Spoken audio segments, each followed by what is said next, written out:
Yo, so yung Realforce variable weight siya.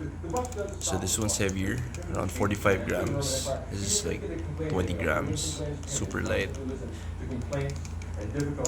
Everything works. I haven't used this for quite some time, so that's the reason why I'm selling this. Yeah, everything works. USB. Medyo madumi lang siya. So, needs a new owner. Take care of it. So, dito yung modes.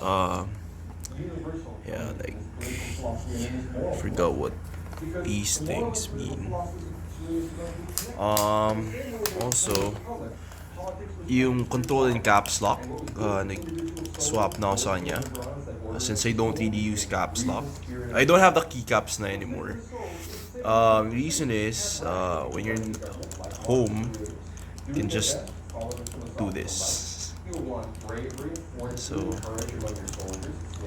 there you go, man. Realforce 87 new variable weight.